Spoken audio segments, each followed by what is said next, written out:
இப்போ இயற்கணிதத்தில் நம்ம அடுத்ததாக பார்க்க போகிற டாபிக் என்ன அப்படின்னு பார்த்தீங்கன்னா மீப்போமா காண்க. மீப்போமா மீன்ஸ் அனைத்து உறுப்புகளின் உயர்ந்த அடுக்கு.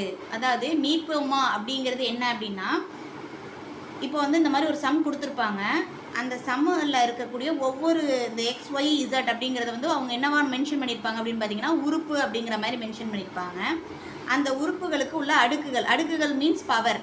அதில் வந்து ஒவ்வொரு உறுப்புகளுக்கும் அந்த பவர்ஸ் கொடுத்துருப்பாங்க. அதில் இருக்கக்கூடிய உயர்ந்த பவர் எது அப்படிங்கிறத பார்த்து நம்ம கண்டுபிடிக்கிறதுக்கு பேர் தான் மீப்போமா. இப்போ வந்து முதல் சம்ம போட்டிருக்கோம், x cube y squared comma x y z.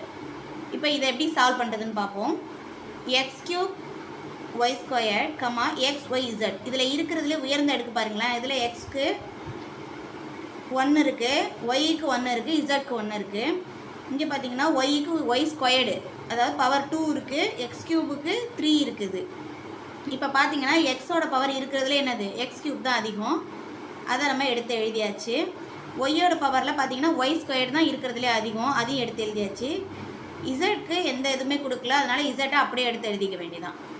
இப்போ கண்டுபிடிச்சாச்சு. therefore மீப்போமா is equal to x cube y squared z.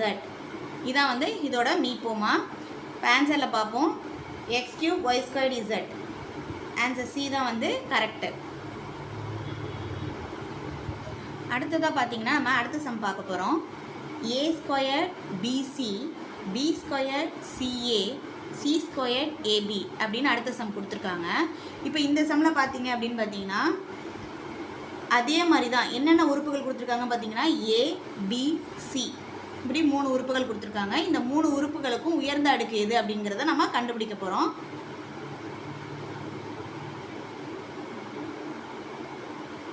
என்ன அப்படின்னு பார்த்தீங்கன்னா ஃபஸ்ட்டு வந்து சம்மை எடுத்து எழுதிப்போம். A square BC comma B square CA comma C square AB. இதான் வந்து அவங்க என்ன பண்ணியிருக்காங்க கொடுத்துருக்காங்க. இப்போ நம்ம வந்து என்ன பண்ண போகிறோம் அப்படின்னு பார்த்தீங்கன்னா இதுலேருந்து உயர்ந்த அடுக்குகளை எடுத்து எழுத போகிறோம். இதில் பார்த்தீங்கன்னா இருக்கிறதுலே வந்து ஏ ஸ்கொயர்ட் தான் இதில் உயர்ந்த அடுக்கு. ஏன்னா பார்த்தீங்கன்னா இங்கே பாருங்கள், இங்கே ஏ ஸ்கொயர்ட் இருக்குது, இங்கே வெறும் ஏ தான் இருக்குது, இங்கேயும் வெறும் ஏ தான் இருக்குது. அப்போ இருக்கிறதுலே எது உயர்ந்த அடுக்கு ஏ ஸ்கொயர்டு, அதை எடுத்து எழுதிட்டேன். அடுத்தது பி இருக்குது, பி ஸ்கொயர்டு இருக்குது, பி இருக்குது. இப்போ பி ஸ்கொயர்டு தான் ஒரு உயர்ந்த அடுக்கு, அதை எடுத்து எழுதிட்டேன். அடுத்தது சி சி சி ஸ்கொயர்ட், அப்போ சி ஸ்கொயர்டு தான் ஒரு உயர்ந்த அடுக்கு, அதை எடுத்து எழுதியாச்சு. அப்போ இந்த சம்மோட மீப்போமா என்ன அப்படின்னு பார்த்தீங்கன்னா A square B square C square. இப்போ ஆன்சரில் எங்கே இருக்குதுன்னு பார்த்தீங்கன்னா A square B square C square. Answer A தான் வந்து கரெக்டு.